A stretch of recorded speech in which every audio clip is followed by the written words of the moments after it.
This conference will now be recorded. What we always advise our students is to concentrate on OET reading part A, because that's the most scoring point. Yes, part B and C are a little more difficult, but if you perform well in your part A, you should be able to pass. All right, so we're going to begin our session now. So everyone knows this. This is the basic structure on the OET writing. So you've got part A, which is your fast reading task, where you have 20 questions in 15 minutes.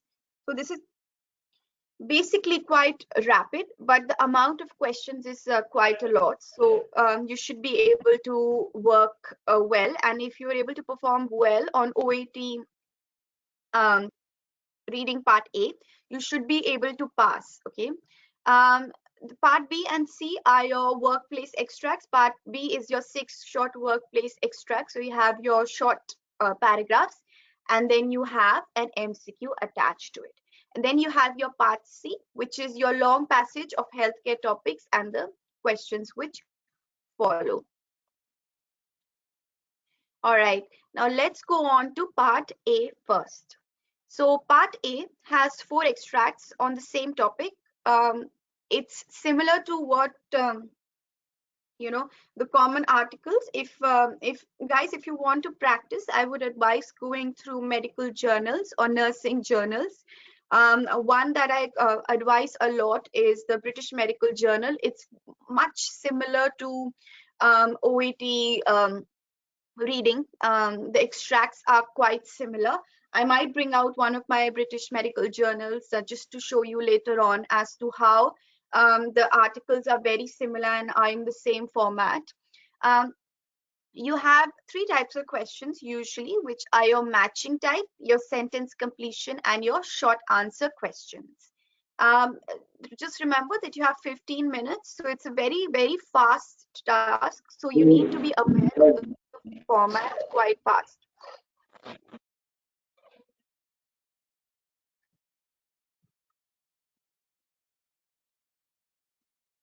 All right.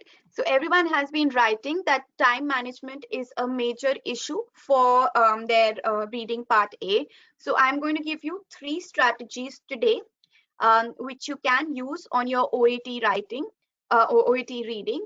Try and practice all of these 3 strategies. I'll try and do it today as well. We'll use the same type of text format, and we'll use 3 different strategies, and then we'll find out which one works the best for us. Okay, so the first strategy is you get your task, you already know your instructions, you just go through the formats. Okay, all right, so now I've got a short paragraph, then I've got a pie chart, then I've got something about pain management, and then I've got something about complications.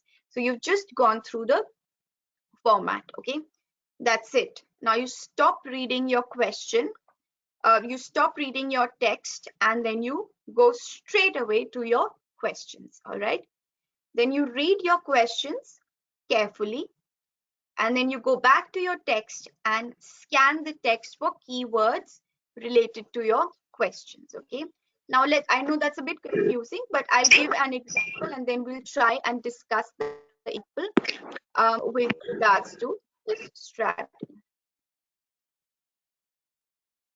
For example, I've got this task in front of me. What I'll do in my first strategy is I'll see, okay, so there's a text A, there's a text B, and there's a text C and a D. Okay, then I won't read too much. I'll just quickly glance through. So it's talking about some depths of burns. Then there's something about fluids which can be given. And then there's detailed management, and then there's something about pain. That's it. I stop, and then I move on to my question. Now I go through the questions in detail. So I go through, okay, so I'm supposed to find out where I have age-related considerations, risk, when to talk about treatment options. Okay, so these are the things that I'm going to look for. Then I go back to my question, And then, for example, my first question was age-related considerations for initial treatment. Then I'll just go through, can I spot something about age somewhere? Okay, there's something about children and fluids. Okay, so my answer might be here. Okay, so that's your first strategy. All right. Um, Now we'll go on to the second strategy. Guys, if you have any problems with this strategy, we can try and do this together. Just type in yes if you want to do this together for a few samples, and then we'll move on to the next strategy. Otherwise, we'll just move on. So type in yes if you want to practice this together.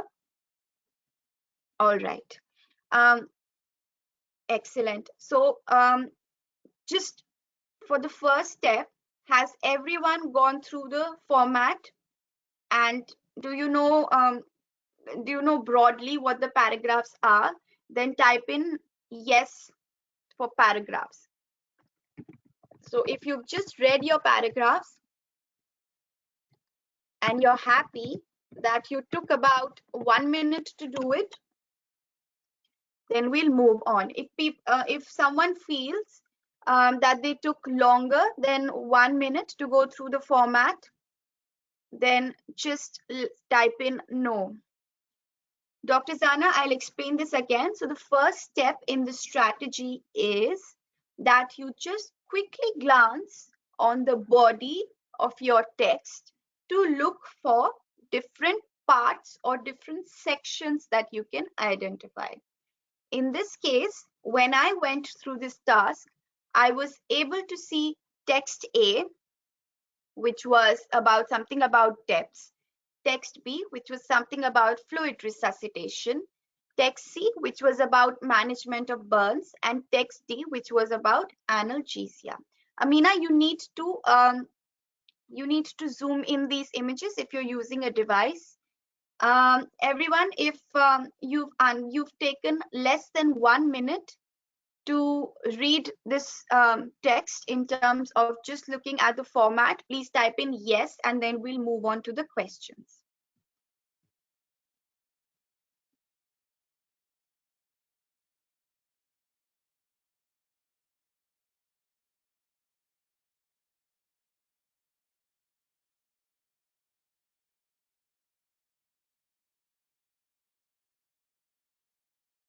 Excellent.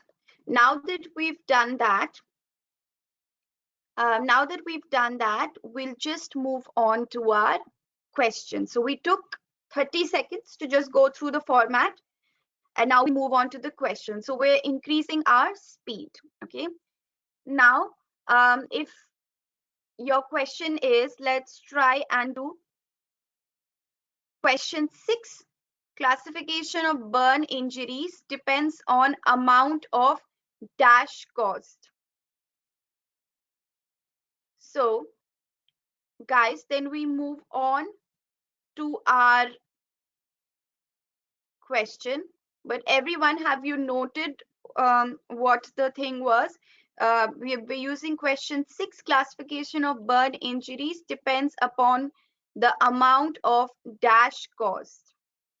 Okay, we're going back to our text now. I hope everyone's read that. Let me just type it out here as well.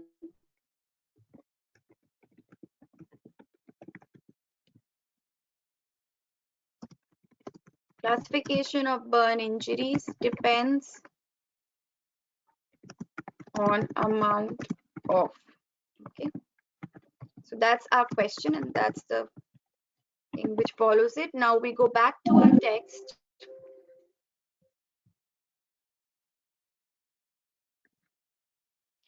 Now, the first line says classification. So I'll quickly jump to text A, and then I found classification, and then I'll move on to, so it talks about classification of burn depends on amount of.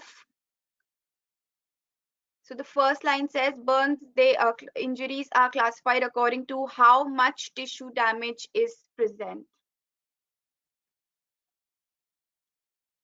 Okay, so did you see, guys, how fast our answer was found? So that is the essence of this strategy, that we do not waste time on going through the paragraph in detail at first. We skim the paragraph, we skim the text body first and then move straight on to our questions. This will save a lot of time on your OET reading part A.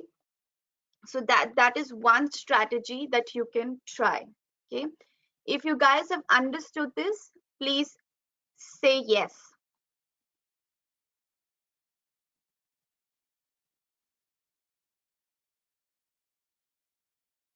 Okay. If you don't like this strategy, don't worry. We're going to try two more. So hopefully you'll find something which works for you.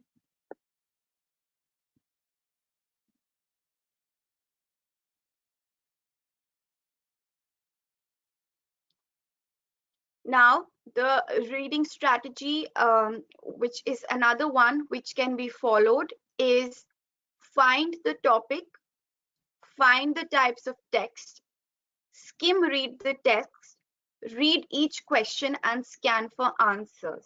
This is slightly slower than the first strategy, um, because you're going to go through everything in detail and then you go on to your questions.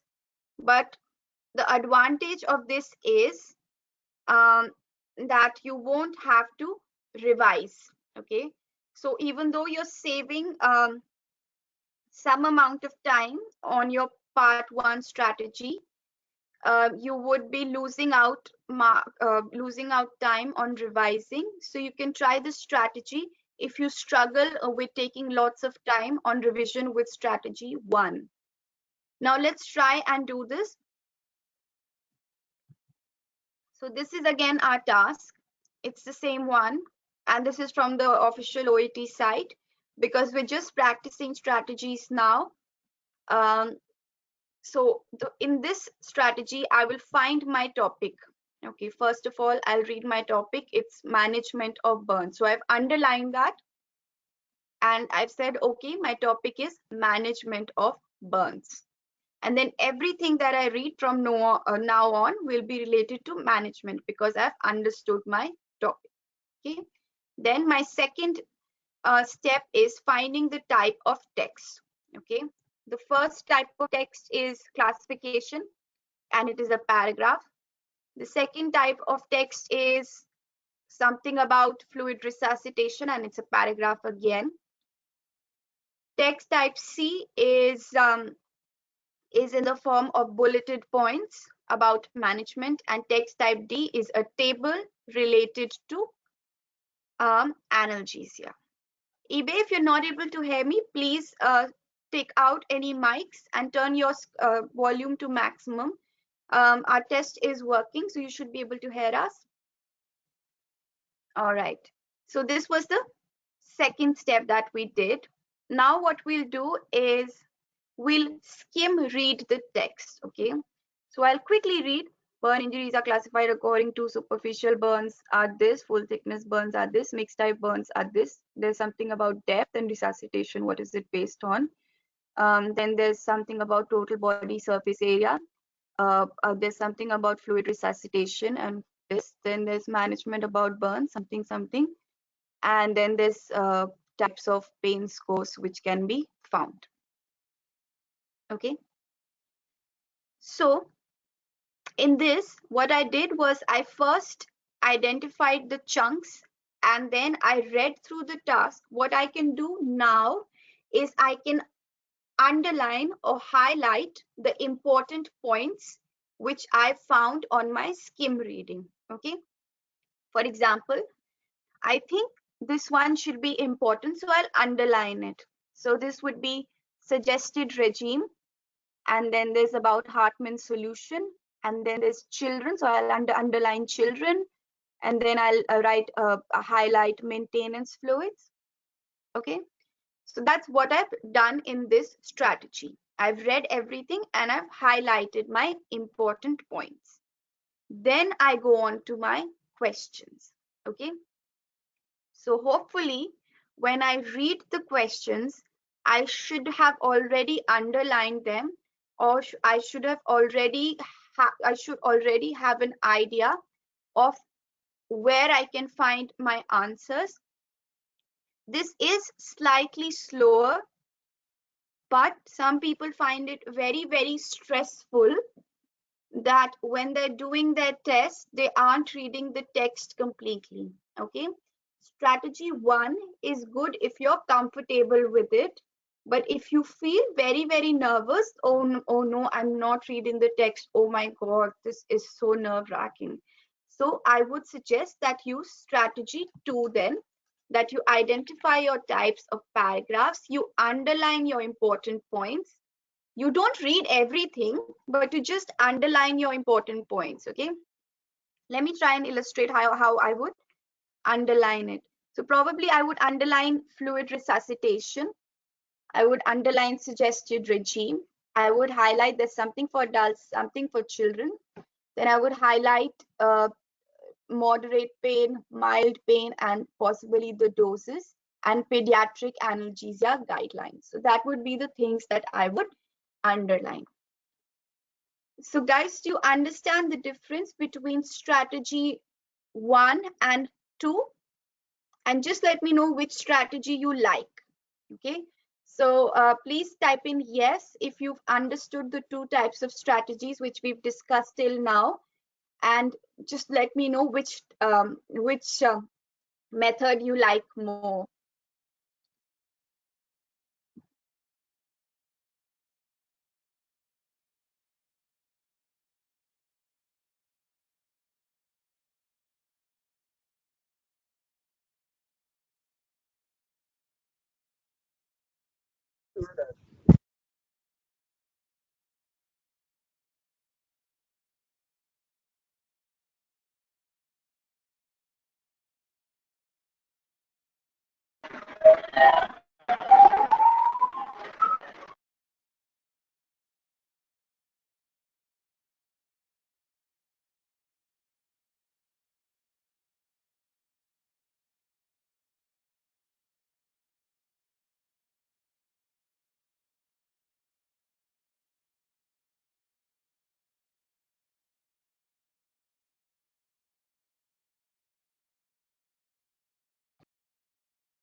Excellent. So we've got almost a divided house. Some people liked the strategy 1 and strategy 2. So that's good. That means both of the strategies work. What I'll do is lots of people want to see strategy 1 slide again. I'll try and explain it again just for people who've missed it. So your strategy 1, please take a screenshot of this if you like the strategy more, is you know the format, you identify your question types, you pay your main attention to the words and meaning of the question, and then you scan the text and locate the keywords needed for that particular information. So if you want to take a screenshot of this, you can. But remember, guys, for people who are having issues with their not being able to see the screen, this is from the, we'll be uploading the same on YouTube, and you should be able to see everything clearly there.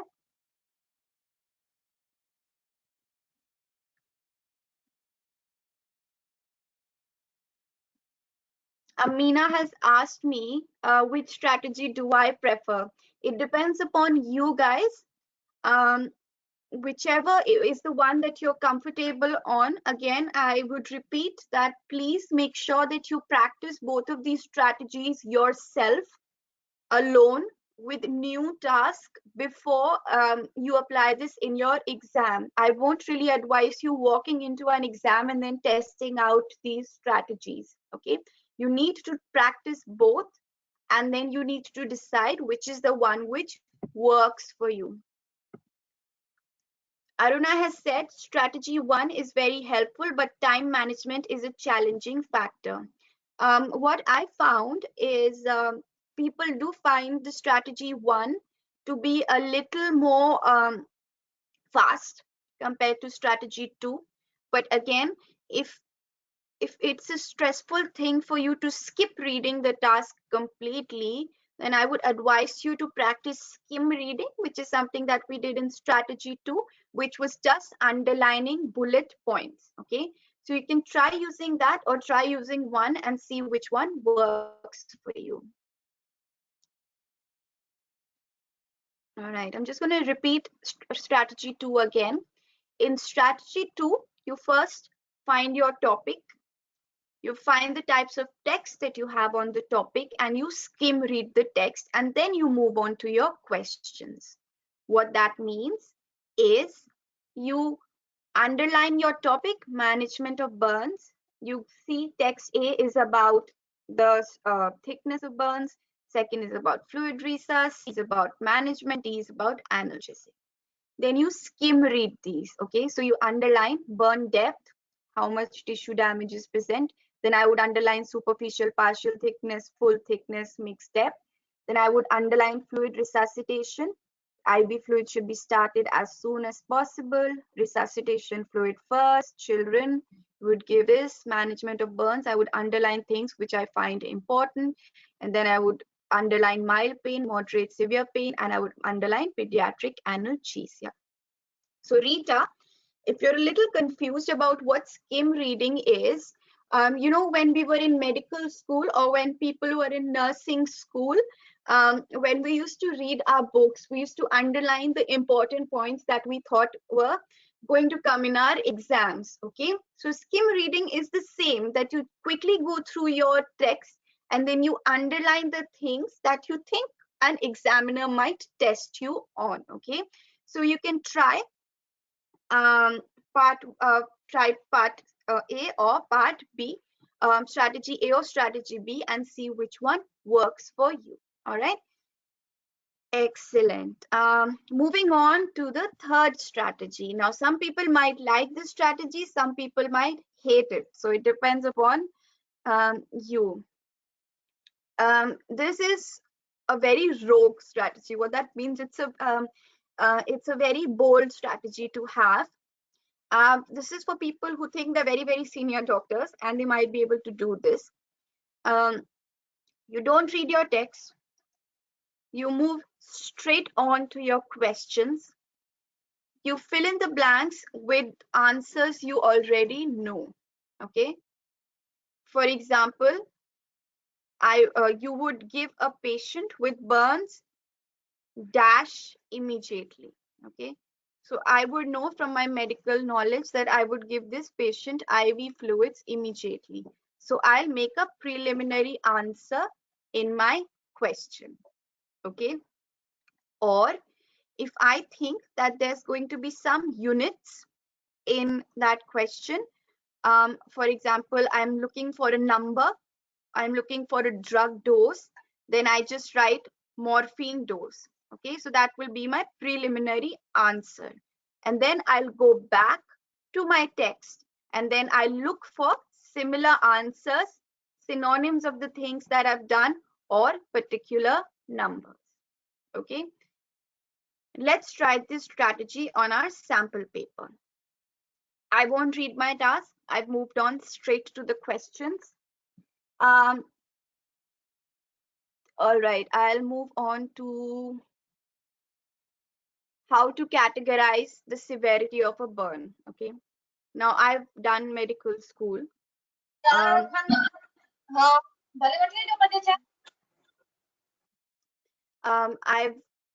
done medical school, so I'll quickly write classification of burn injury depends upon amount of thickness, maybe. So then I'll move on to my question and then I'll find my answer, which would be similar. So classification, tissue damage. Okay. Now, yes, Zana, you're right. So you first give your primary answer, then you look for your correct answer. You can use, Dr. Khan has said that he uses strategy 1 and 2. You can do that. What I like strategy 3 for is if you can't find an answer, okay, and you are at your last 5 minutes of your reading part A, and you're left with 2-3 questions. Okay, then you can use strategy 3. All right, so for example, I was doing this question and I couldn't find the risk involved in I couldn't find you should apply ointments containing. Okay, and I know my answer that it should be some kind of a sulfur, or it should be some kind of a medication ingredient that I'm looking for. So I'll enter my preliminary answer, and then I'll go back to my text to look for things which are similar to what I've written in my preliminary answer. Okay, so application of antibiotics in the form of ointment. So then I found my answer, it should be antibiotics. Okay. Sana has said for strategy 3, our medicine knowledge should be good enough, then it's very best to use. Zana, it depends on how much confidence you have on your medicine knowledge. But again, strategy 3 should only be used if you're very, very comfortable with your medicine knowledge, or you can't find answers. Okay. So guys, just let me know which strategy did you like, and then we'll move on. Shajid has asked, please, can we re-explain strategy 1 and 2? Shajid will be uploading this whole video on YouTube, and you can go through all of these again. And what I also, I'm going to be going through strategies for part B and part C as well, and then we'll see. Remember everyone, do not underestimate reading part A, because as you know, you need 28 marks to pass. This has got 20 questions. If you do 18 of them correctly, you need 30 to pass, sorry, and you've got 20 questions in it. Even if you answer 15 to 18 of these correctly, it's very, very it becomes very easy for you to pass. Okay, so again, a very divided house. People have their own favorite strategies. Whichever you like, you use that in your test, but make sure you practice with both of them and then decide which one works for you. All right, so those were our strategies for reading part A. Now we'll move on to part B. Aruna has said that she's practiced multiple times, but she's unable to manage time. What I advise people to do, if you've run out of time or you think you're going to run out of time, use your medical knowledge to fill up answers. For example, if you've got 2 minutes left and 5 questions to do, use your medical knowledge to fill up as many answers as you can, because most of them will be correct. And obviously, you won't have time enough to go back to your text and look for answers. Do not leave anything blank. If you're running out of time, just fill things up with your medical knowledge. Okay, but there are no negative marks, so make sure you do not leave any questions behind. If you have any doubts, just let me know and then we'll move on.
All right.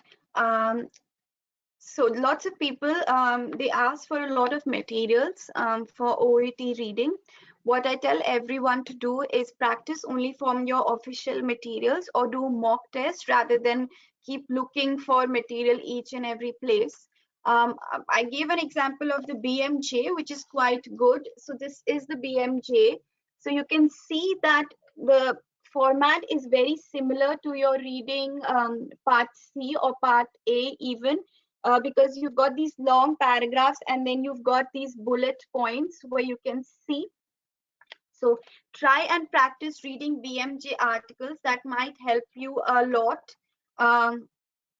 Aruna, again, I would advise reading all your local journals. BMJ is a very good example. It has got very material which is very, very similar to your OET reading material.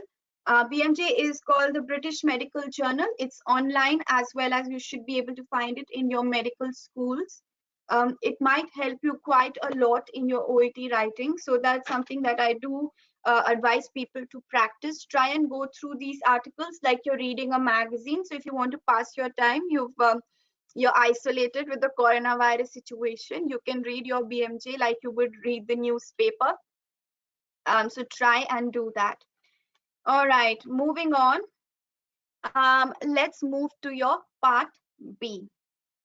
Everyone knows part B is your 6 short workplace extracts, or it is your careful reading task. The purpose of this is that you're able to identify the gist of the extract essentially, or the main point of the extract, and then you have your 3-option MCQ. Remember guys, B and C, the time is the same or it's clubbed, but what we recommend people to do is you spend 10 minutes on your part B, and then you use the rest of the time for part C, because obviously going to be taking a longer time in part C, and it's a bit more complex. So just try and spend 10 minutes in this part. So when you're practicing, I would advise you to practice with a clock, and then you practice with 8 minutes or 7 minutes, okay?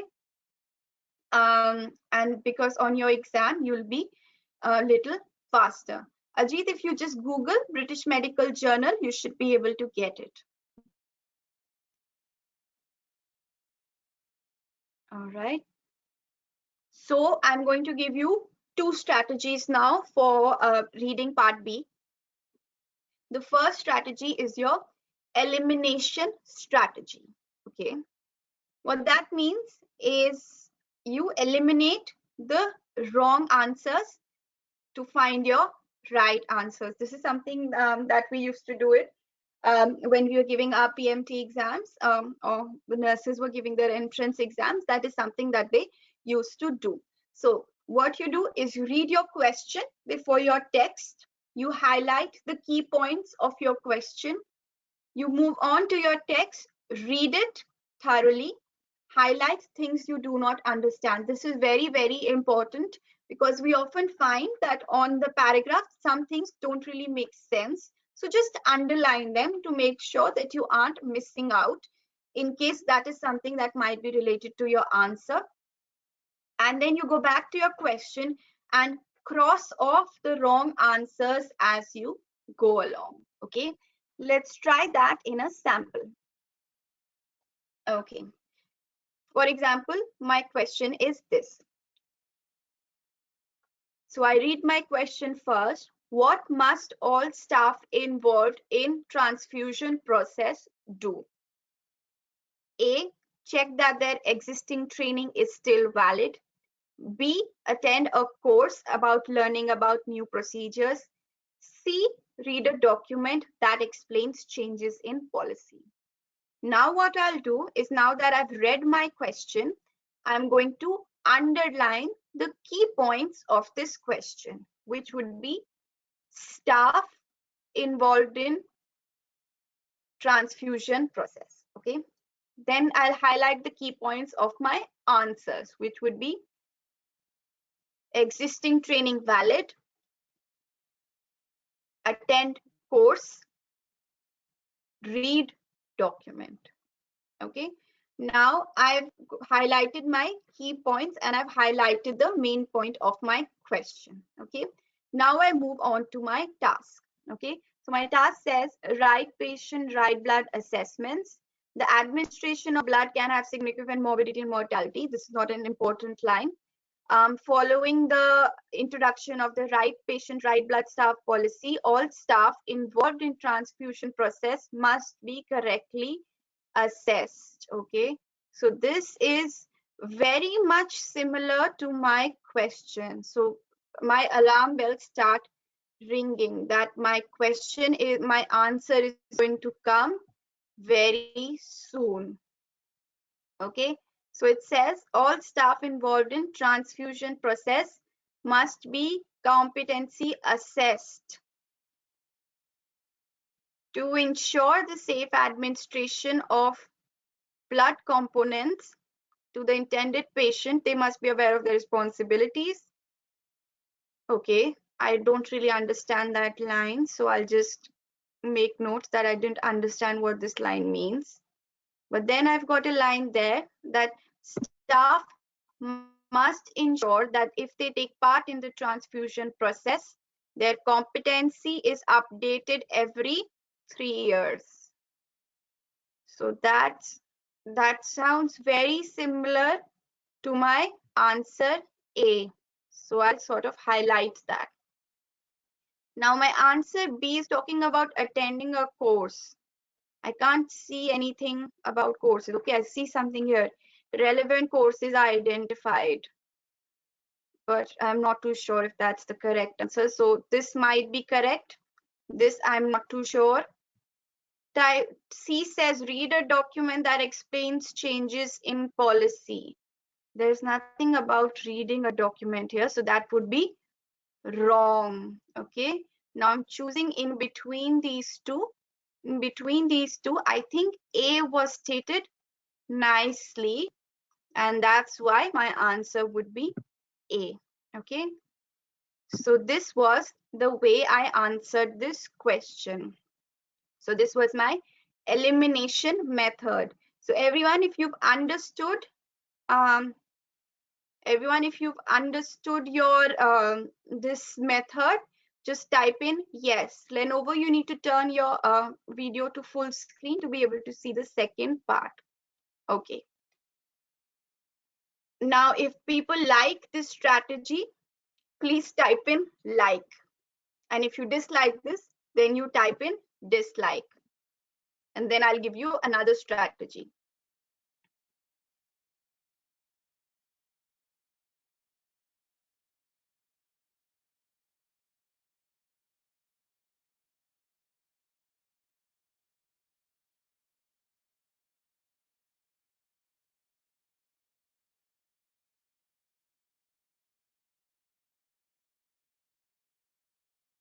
Okay. So most people liked this strategy, but Dr. Khan wants to try another one. Okay, so we'll go and try another strategy. Sajid, if you just concentrate on the strategies being given out, that should be enough. I'll be reading out everything as well, and you'll be able to find these samples on YouTube. Okay. All right. Now the strategy which lots of people do, it's called the hypothesis strategy. Now this switches things around. You read the sentence which gives you information about the text type. Okay. Or what that basically means is that you read your paragraph first. Okay. You highlight your answers. Okay. Then you go on to the questions, but you cover up your answer options. Okay. Then you go back to, or what you can do if you've already found your answer, or if you're already quite confident, then you give yourself a preliminary answer. And then you open up your options and you identify which is the answer, which is the most similar to your preliminary answer. Okay. So the thing is that you read the text, you read only the question, take your preliminary answer, uncover your options and find the answer option which is most similar to the answer that you decided. Okay. Now let's try and use this strategy in your reading part B. Okay. So I go through the question first. It says, to all staff, safe use of opioids.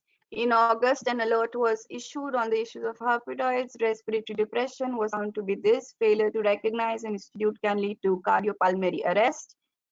There's a study which they've talked about, and they've recommended something about conscious monitoring, spot checks, oxygenation, and ventilation.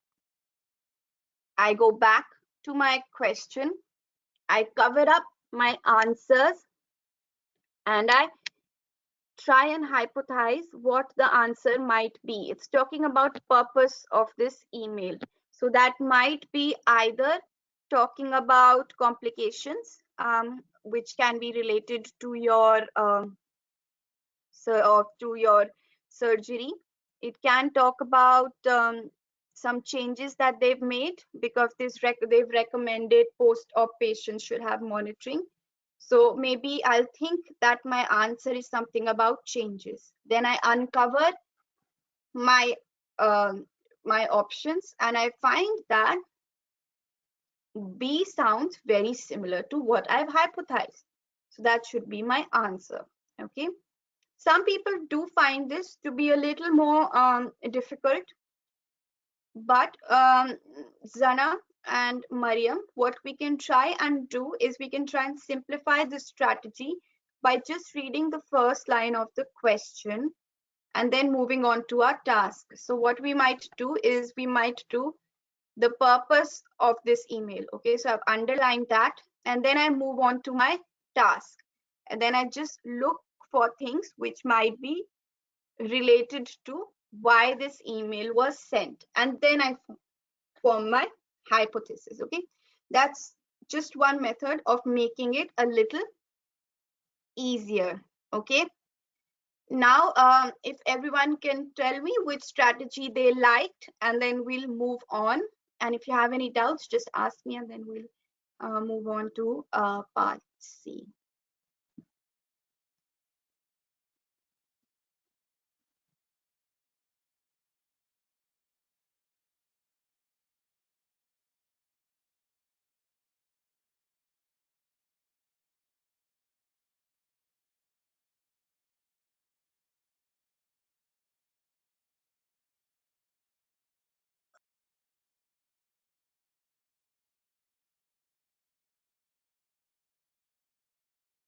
All right, so most people like strategy 1. You can try both, see if what works. What I find about strategy 2 is that it does have an advantage of the time that you spend in revising is less compared to strategy 1. Because in strategy 1, if you're a little confused in between what you've eliminated, you might have to reread the paragraphs. But in strategy 2, if the hypothesis is so similar to your answer, that might cut down your time in revising. So try both, see whichever one works for you, and then decide which one you want to use in your actual test. Okay. All right. Moving on, we go on to part C. Okay, part C is the one that everyone hates, but I actually quite like part C because one, it's the most difficult one, so everyone's going to make mistakes, so you have no pressure. The second is that this is again very similar to medical journals, so you can practice a lot reading up medical journals and nursing journals, so try and use that. This is a long passage and it's a careful reading task. The main purpose of this is to identify whether when you're reading a text, you're able to identify meanings and you're able to derive opinions that the author might have stated on the text. Okay, this is very similar to IELTS, where the main task is identifying opinions of the author. What does the author want to say? What does why did the author write this text, what was the purpose behind it, and what does he want to tell you. Okay. We recommend that you aim to give 35 minutes to this section. So you've got lots and lots of time, but you need to utilize this time correctly. Otherwise, you might lose track very, very fast. Okay, because everybody hates this part C, we're just going to evaluate what is being tested, and then we'll try and derive a few tips and tricks which might help us on part C. So what is being tested on part C is whether you're able to understand explicit meaning and implied meaning. Okay, so whenever somebody says something, they say something on the surface, but their sentence might have a meaning behind it as well.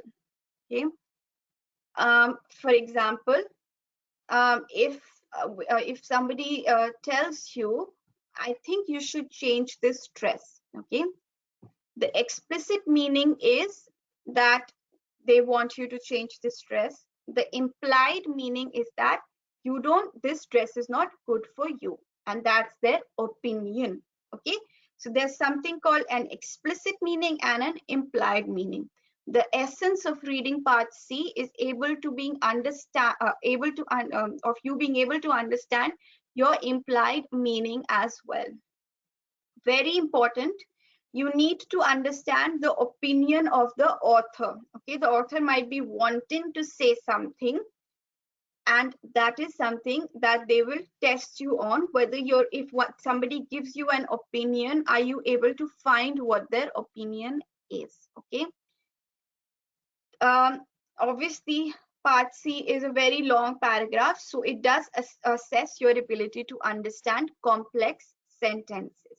Okay, and another thing that they try and test is identifying the relationship between ideas at sentence and paragraph levels. Okay, I'll try and explain this a little more.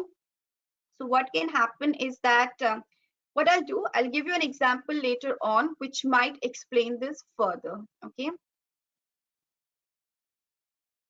moving on, my top tips for part C. You can use the skimming and scanning technique. You can divide your long paragraph into sections. You can skim the sections and see what the paragraph is talking about. All right. And then you go on to your questions, look for what the questions are asking you, and then go back and scan the answers like we did for our part A. A very helpful tip, the first line might tell you what the paragraph is about. Okay, they might tell you opinions vary on treatment of coronavirus. Okay, then you know is that the further lines will be talking about the treatment options that we have.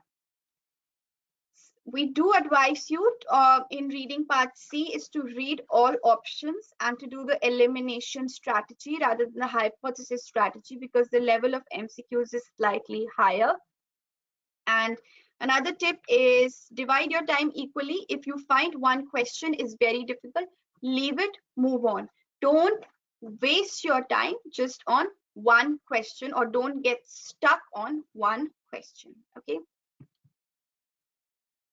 Now, two things that we do need to know, actually three things that we do need to know on the OET writing part C, which might help you a lot, is referencing words. Okay, you'll have lots of sentences or lots of questions where they'll ask you, it refers to. The author means dash by this. The term she refers to. Okay, so referencing words are basically words which are meant to reference an idea, a thought, an opinion, or a particular person. Okay, now let's do a few practice sentences and then see whether we can identify what the referencing word was and what it was referring to. Okay, so the first paragraph, the first sentence is, the hospital workers felt that the A&E was overcrowded and needed a larger area. It was an expensive idea. Okay. Now, what I want you to tell me, what does the author mean by it? Okay. So it is our referencing word, and the question is, what does the author mean by it on the second sentence? So I want everyone to type in the chat window, what does the author mean by it?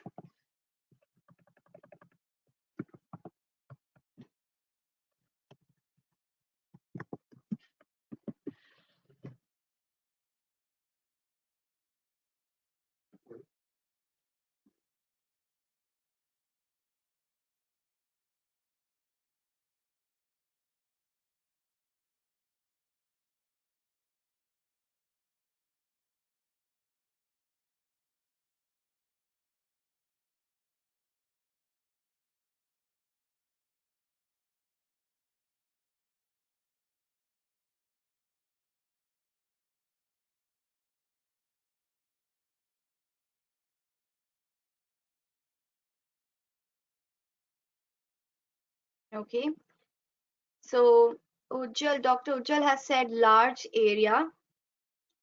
Perez has said A&E.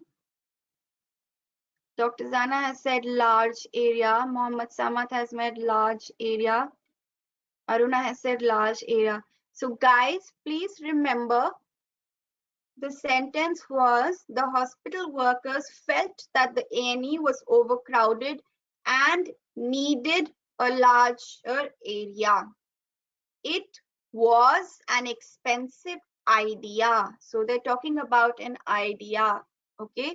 So the correct answer is it refers to the need of a larger area. Okay. So because it's an idea, then the answer should be in the form of an idea, which is a need. Okay. A large area isn't an idea. The need of a larger area is a idea. Okay.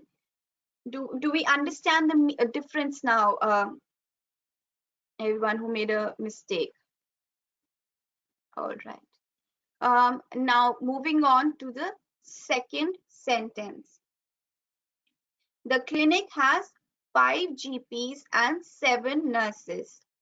It has been in practice for 17 years. They have been working there for the same time.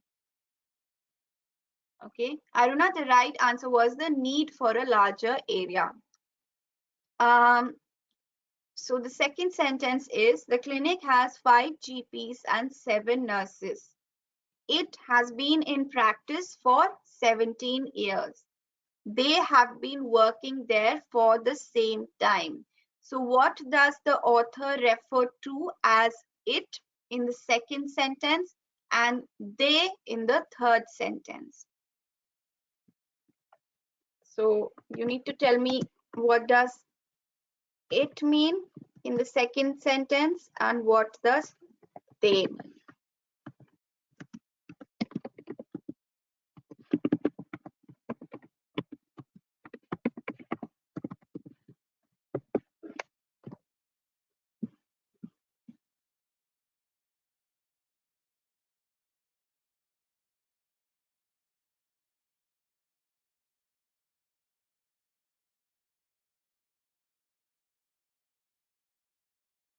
Okay, so this was an easier question. We'll make the question a bit more difficult now.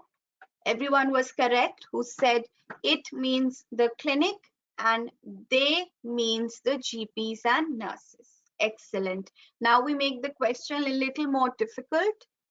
Many patients dislike the idea of hospitals. Results of a survey on this topic showed a significant proportion said it was because of the smell. Okay, and your question is, what does the author refer to as this, and what does he mean by it?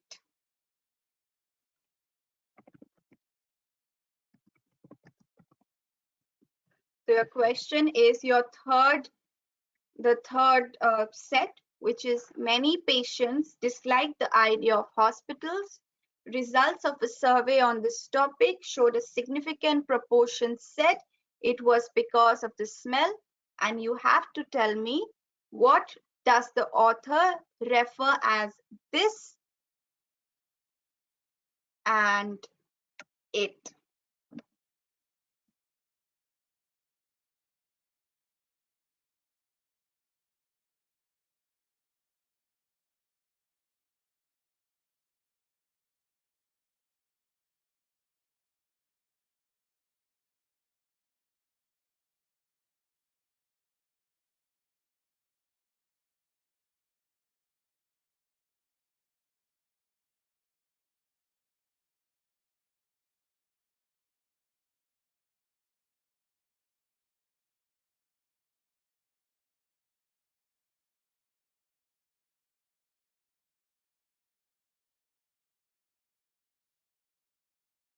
Okay. So Dr. Aradhna has said it refers to the population on whom the survey was done. Aradhna, let's try and revise this. It says many people dislike the ideas of hospitals. Results of survey on this topic showed a significant proportion said it was because of the smell. Okay. It here refers to people disliking the idea of hospital. It doesn't refer to the people themselves. They're saying that they do not like the hospital because of the smell, and it means they're disliking the idea. This topic again is the topic is that people dislike the idea of hospitals. Okay, so that's how you understand. Dr. Ujjwal has written that it means the hospital. Dr. Ujjwal, you need to understand that there's a difference in between a noun and an idea. Okay, so it is an idea. Idea means an opinion that you have or the feelings that you have towards a hospital. So that is why it here, because it's an opinion, it is related to dislike of hospitals rather than just hospital. Okay. Now we'll do the last one, which is 90% of patients find a catheter to be uncomfortable. Results of a recent study on this matter discovered that it was due to the shape of the tube. So what does the author mean by this? So type in the chat box, the underline this, what does it refer to?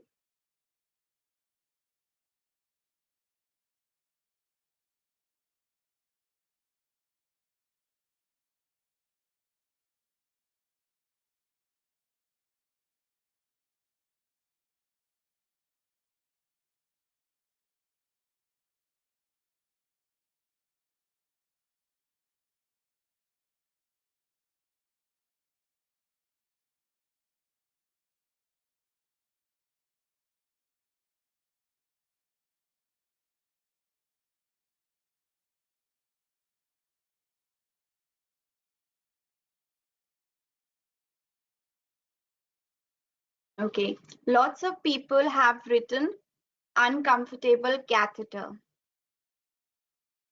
Actually, this refers to the patient's finding the catheter to be uncomfortable. So guys, we just need to understand the difference between an idea and a noun. Lots of people are making this mistake again and again. People are giving answers saying that people with catheter. You need to understand that the first line said 90% of patients find a catheter to be uncomfortable. And then they said due to shape of the tube. Okay, so you can sort of combine these sentences together by saying 90% of patients find a catheter to be uncomfortable. Results of a recent study on this matter discovered that it was due to the shape of a tube. If I cut out results of a recent study on this matter discovered, if I cut that out, it would be 90% of patients find a catheter to be uncomfortable due to the shape of the tube. So this refers to 90% of patients finding a catheter to be uncomfortable. Okay, guys, this comes a lot on your OET reading part C. So you need to understand this concept. So that would be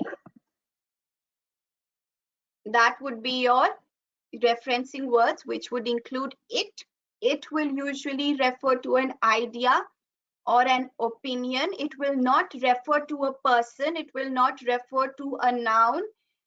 So it won't have things like hospital, patient, a person's name, because it usually refers to ideas and opinions. Okay, this and that are also ideas and opinions. They cannot refer to people. Okay, he, she, his or her will have a person's name or a person that they're talking in particular about.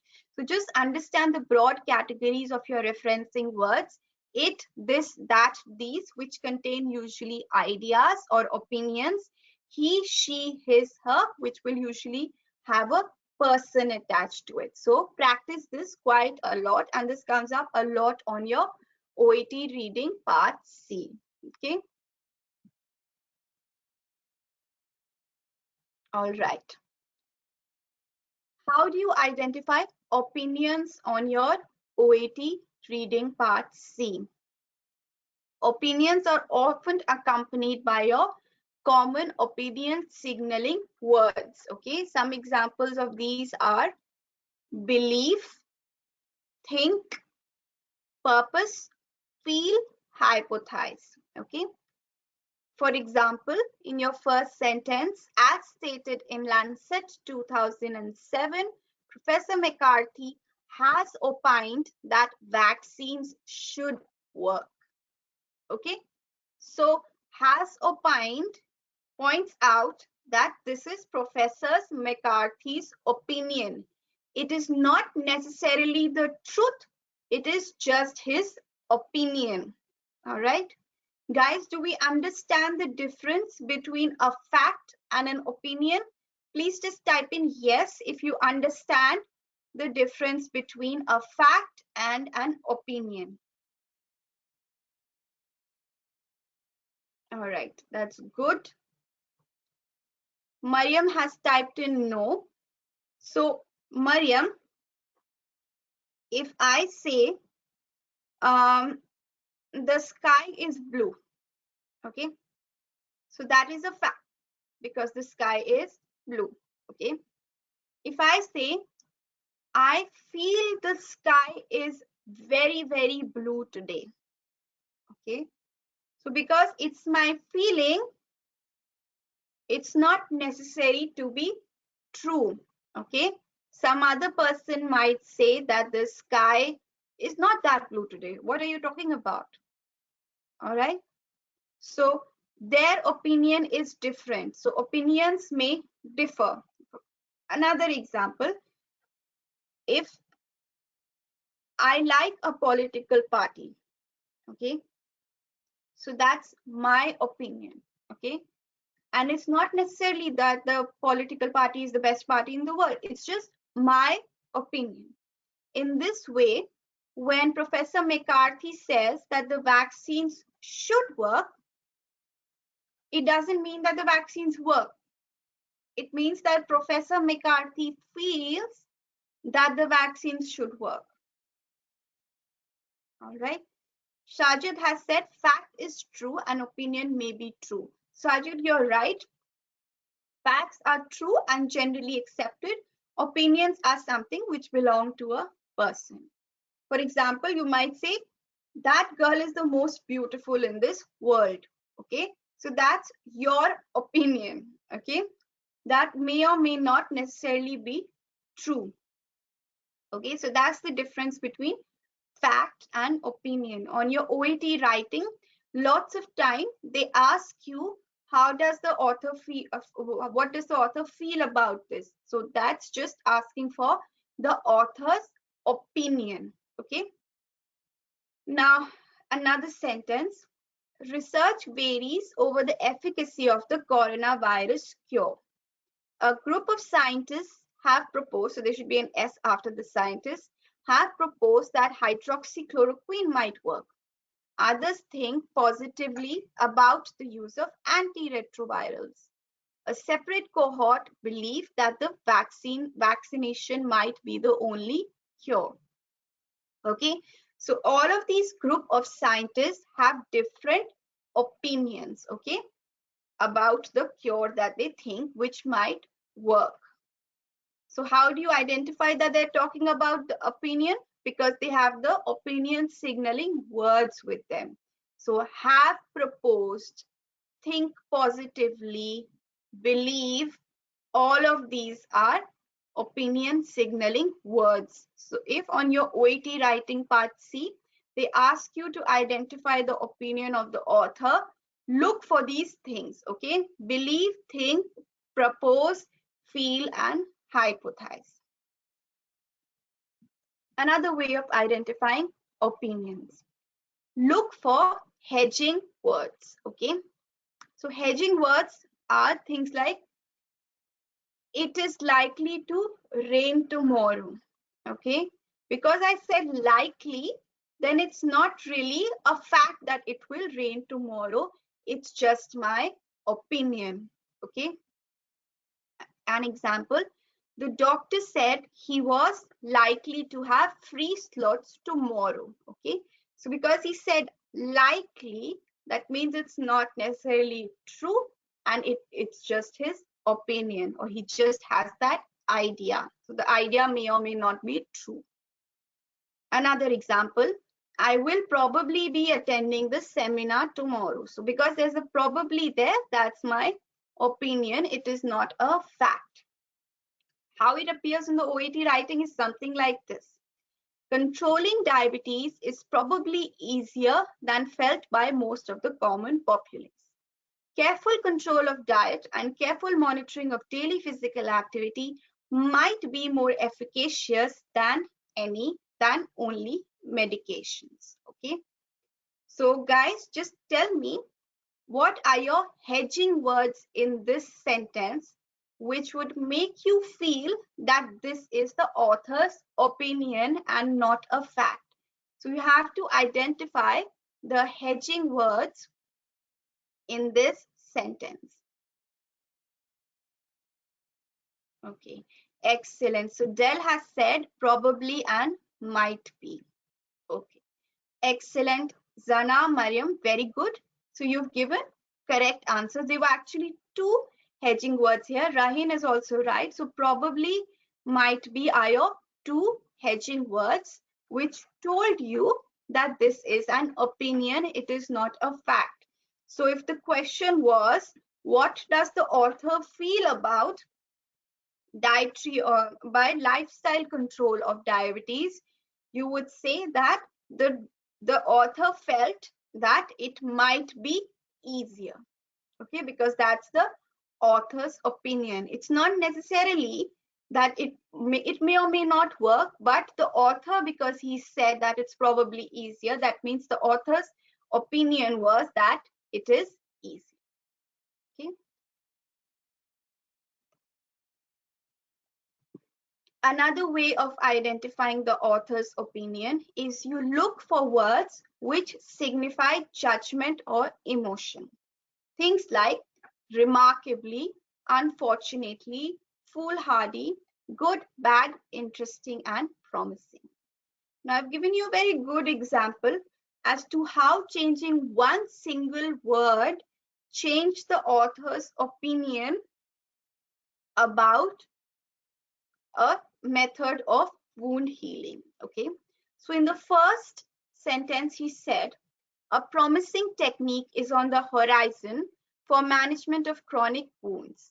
Nurses in Zambia have been testing the use of viper venom in desensitizing painful wounds.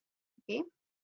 And in the second sentence, he said, a foolhardy technique is on the horizon for management of chronic wounds.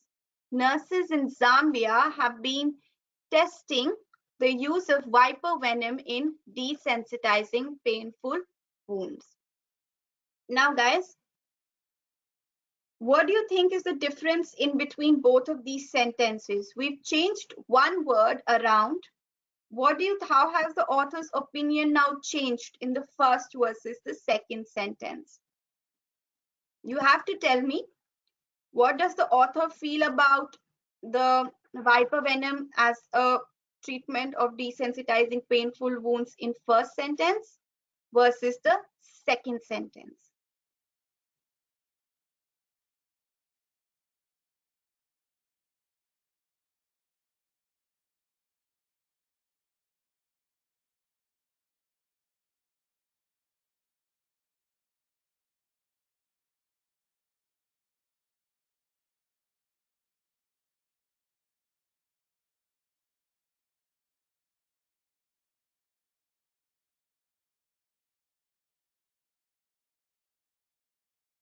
Excellent. So Rahin and Mariam have said very correctly. In the first case, the author was supporting the use of the venom, and in the second case, the author was negative about using the venom. Okay, so that's how we're able to differentiate in between the author's opinion. So you look for the judgment words that they've used. Okay, let me try and give you another example. The author says, unfortunately, the treatment worked. Unfortunately, the treatment did not work. Okay, so he's used the term unfortunately. In the first sentence, he's saying, unfortunately, the treatment did not work. So maybe he thought that the treatment should have worked. So he's supporting the treatment. Okay. In the second sentence, he's saying, unfortunately, the treatment worked. That means he wasn't supporting the treatment. Okay. So you need to understand the difference between what emotion the author is feeling. Okay. If he uses terms like good, interesting, promising, remarkably, that would mean that the author is supporting the statement or supporting the idea. If he uses terms like unfortunately, foolhardy, bad, that means he is not supporting the idea or the opinion. Okay, so guys, if you've just understood the difference and you've understood that we need to identify the emotion of the author in order to identify his opinion, please type in yes and then we'll move on.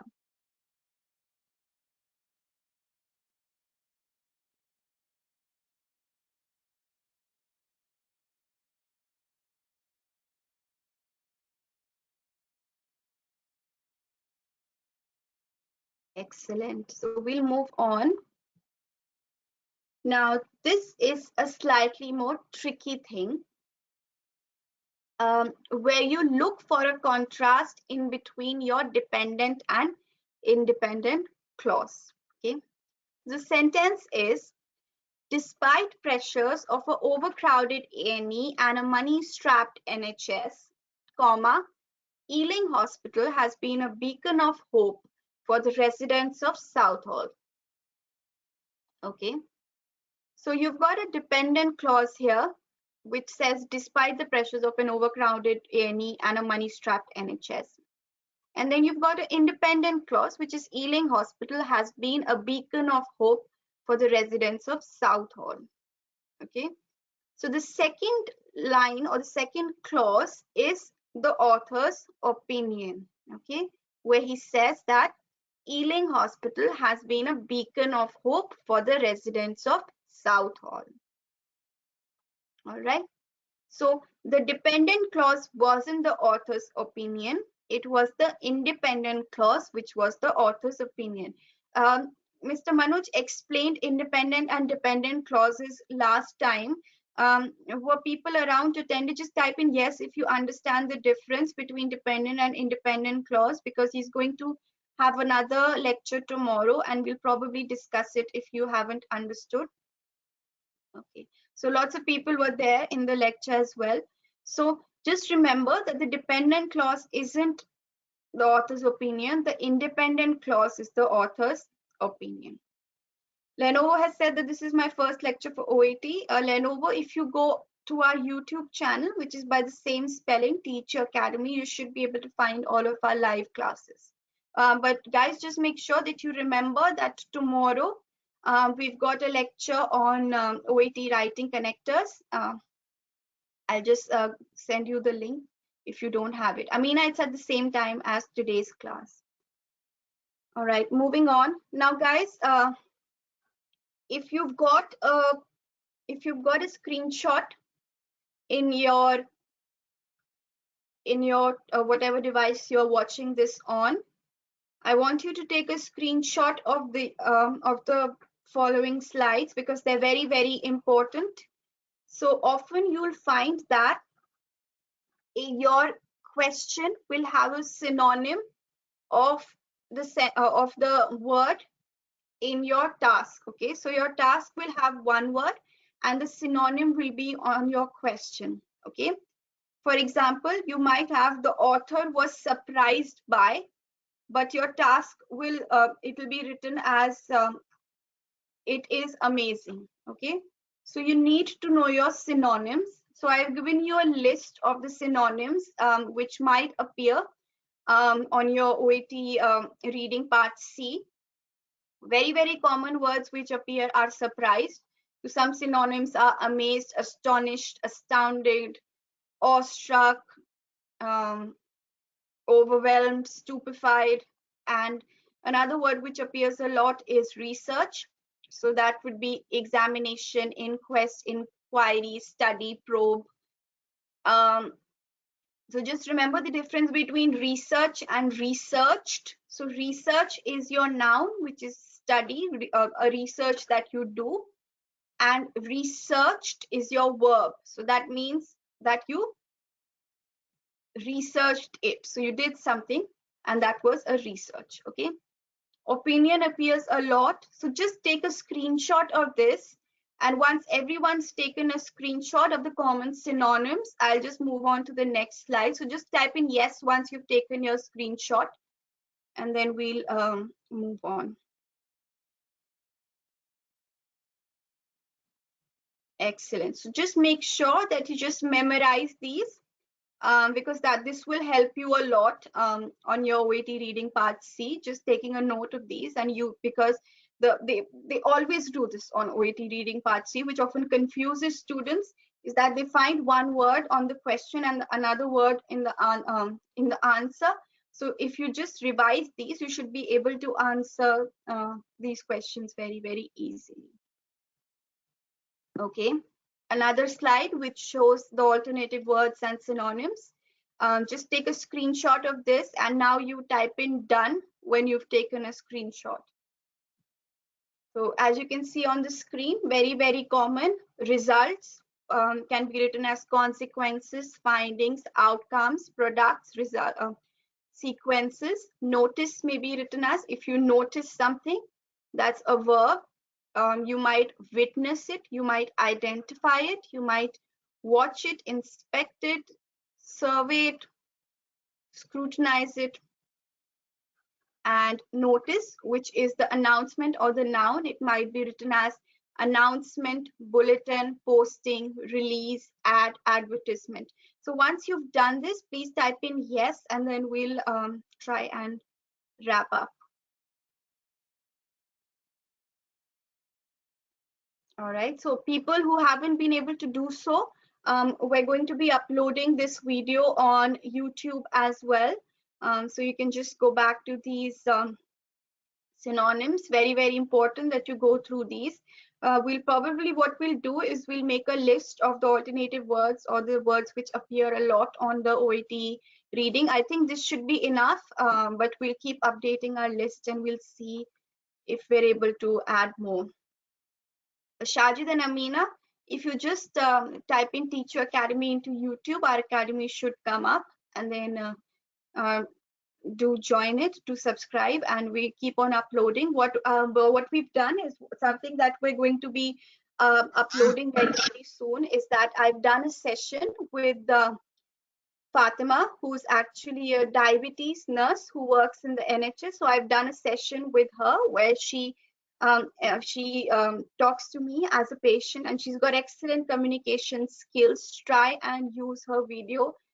She's also done one video talking about a patient who wasn't compliant with their diabetes medications. If you go to our YouTube channel, just find it, and you'll be able to get lots and lots of very good pointers on good patient communication, because she's someone who works in the NHS. She's got very, very good communication skills. We've got sessions on, we've got a session with a GP as well who works in the NHS, so they're able to use, they're able to also identify these things. Aruna, I'm not talking about practice questions for BMJ. BMJ is actually a medical journal, so it's like a book that you get that we get every 15 days, which talks about latest advances in medicine and reviews literature. For example, they've been focusing quite a lot on COVID right now. So if you see this article on COVID, I don't know if you will be able to see too much about it, but they divide these into paragraphs, and then they've got tables which are very, very similar to your OET reading part A and part C. So if you try and revise or read these every day, you should be able to develop your reading practice, and you should be able to find things which might help you out. There are lots of online journals which are free. So if you just Google free online medical journals, you should be able to get lots and lots of these. So just Google and type in free medical journals, and you should be able to find things. And they're very, very similar. They've got tables and pie charts and things. Everything that you find on your OET reading part A and part C. So just try and use that. So that's it. That's the session for today. I hope you guys had fun and you were able to learn something new. And I just hope that whatever we've discussed today helps you to build up on your reading score. Guys, just remember that reading is important. Lots of people ignore it, and we find that after writing, most people fail in reading. So make sure that you revise on your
all right, Nima, sorry if you're not able to hear me.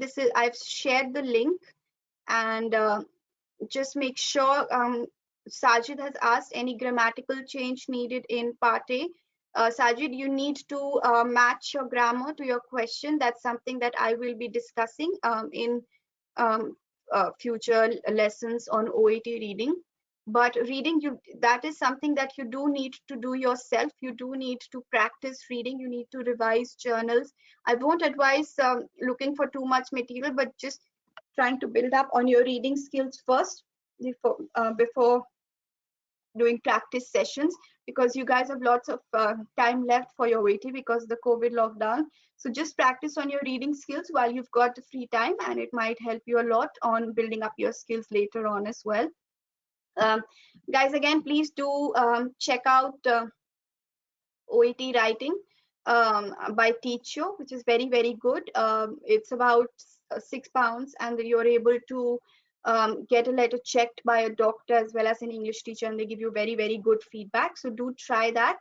Go to www.teachioacademy.com to join in. We've got speaking sessions, which we run with doctors as well as nurses and an English teacher. So you have got a live feedback as well as a detailed feedback. So do go to www.teachioacademy.com to get further details, and keep practicing. And I hope you keep having fun and keep learning. Nima will try and do a session on speaking next time, as well as a little bit about reading. But good luck, everyone, and I hope you do well.